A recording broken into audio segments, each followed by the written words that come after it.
Hello বন্ধুরা, আসসালামু আলাইকুম। আশা করি সবাই ভালো আছেন। আলহামদুলিল্লাহ, আল্লাহর রহমতে আমরা অনেক ভালো আছি। তো আজকে আপনাদের সাথে গুরুত্বপূর্ণ একটা বিষয় শেয়ার করব। সেটা হলো ডিম কেন এরকম হয়। তো আমার এটা জানা নেই, যদি কেউ জানেন তাহলে আমাকে জানাবেন। আসলে ডিমটা ফাটা ফাটা কেমন যেন হয়েছে। তো এটা আমি খেয়াল করছি মুরগি ডিম পাড়ার পরেই। তো আমি আবার প্রতিদিন মুরগি ডিম পারলে সেটা আবার এনে ফ্রিজে রেখে দেই। পরে যখন কুচু বসবে তখন আবার ওই ডিমটা দিয়ে কুচু বসাই, কারণ গরমের মধ্যে ডিম নষ্ট হয়ে যায়, এর কারণে আমি ফ্রিজে রাখি। তো যাই হোক, আমি ডিমটা আনতে গেছি, তো তখন দেখলাম এই অবস্থা। যদি ডিমটা কোনো কিছুই ভাঙতো তাহলে একবারে ফেটে যেত, কিন্তু এটা একেবারে ফাটা না।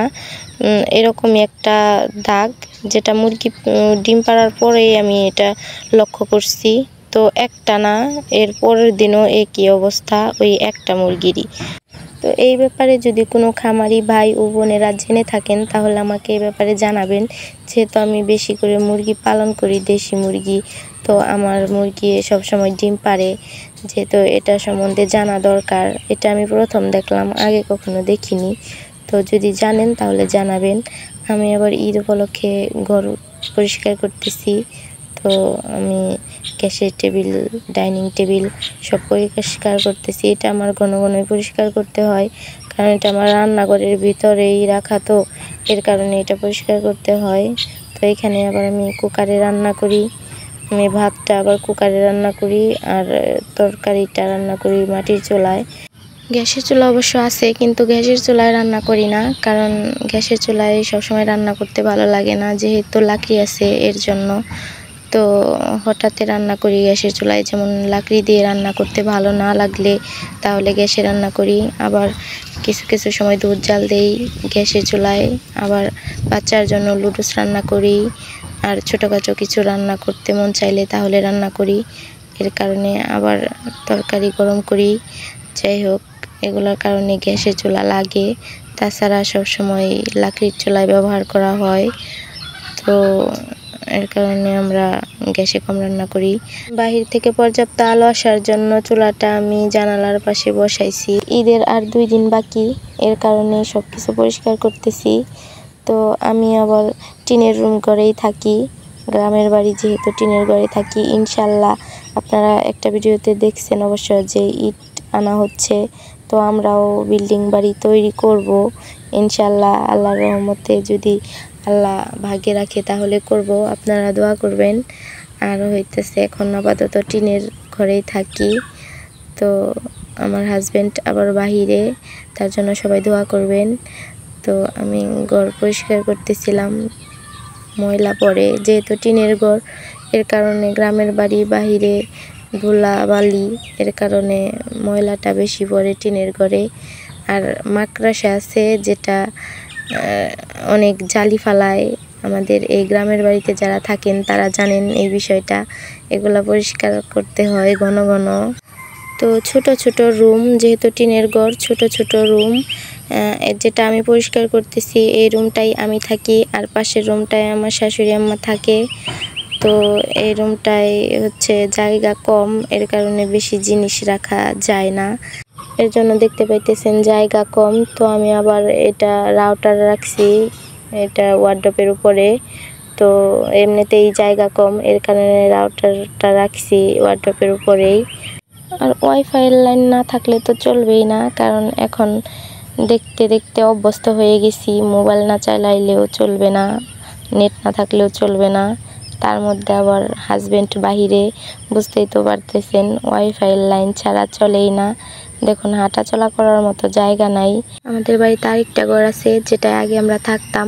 ওই ঘরে এখনও জিনিস রয়ে গেছে, যেমন খাট রয়ে গেছে, আলনা রয়ে গেছে, বক্স খাট রয়ে গেছে, যেটা আমার এই রুমে জায়গা লয় না। এর কারণে আমি আগের ছোট পুরনো খাটেই থাকি, কারণ ওইটা এই রুমে জায়গা নেয় না। যেমন একটু জায়গা, এইটুকুতে আমি খাট রাখলে আমার হাঁটা চলা কষ্ট, এর কারণে ওই ঘরেতেই রয়ে গেছে। তো ওইটা খুলে রাখা হবে, ওই ঘরটা ভেঙে আবার বিল্ডিং ঘর দেওয়া হবে।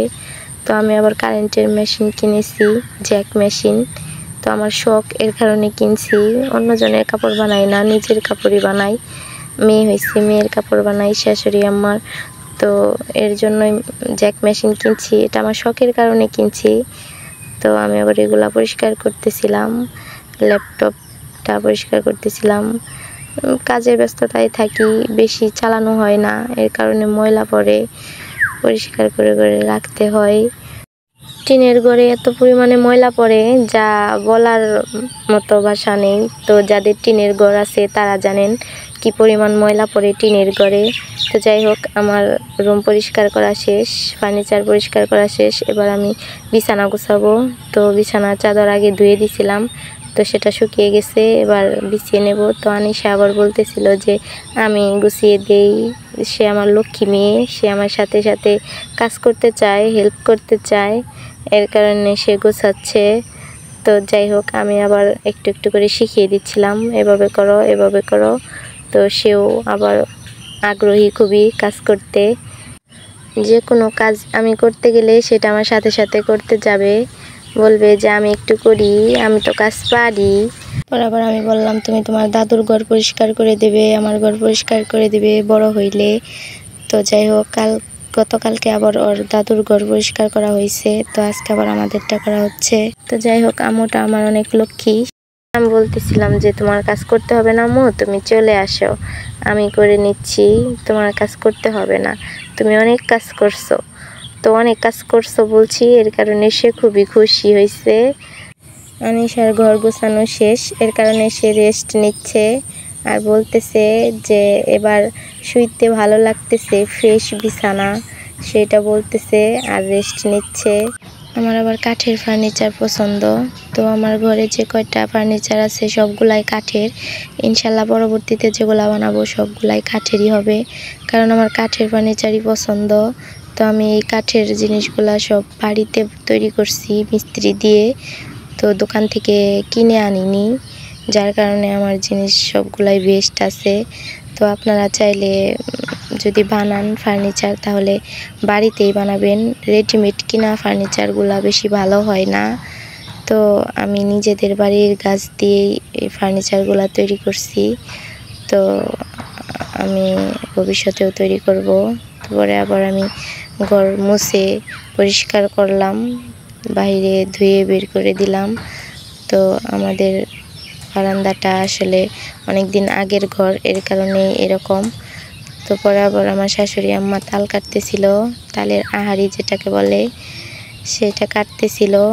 আমার ননদের বাড়িতে পাঠানো হবে আর আমরা খাবো, এর জন্য একসাথে কাটতেছিল। তারপর আমরা চলে গেলাম হাসপাতালে, যেটা গাজীপুরেই অবস্থিত, গাজীপুরের শফিপুরে তানহা হাসপাতাল।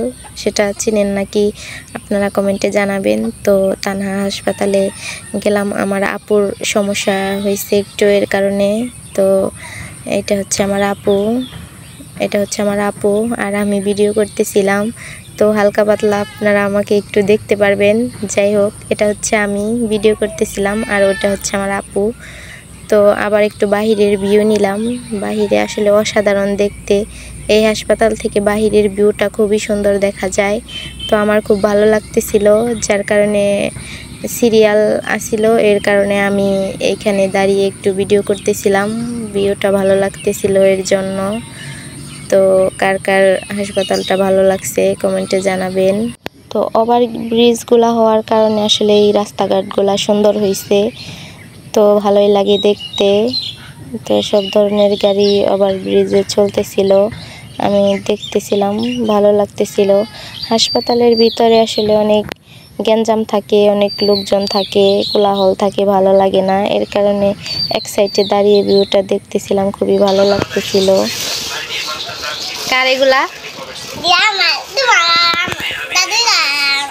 মেয়েকে রেখে সহজে কোথাও যাই না, তো হঠাৎ করে হাসপাতালে গিয়েছিলাম মেয়েকে রেখে, এর কারণে তাড়াতাড়ি চলে আসলাম। তো ওর জন্য কিছু ফল নিয়ে আসছিলাম, তো ও এর জন্য দেখতেছিল।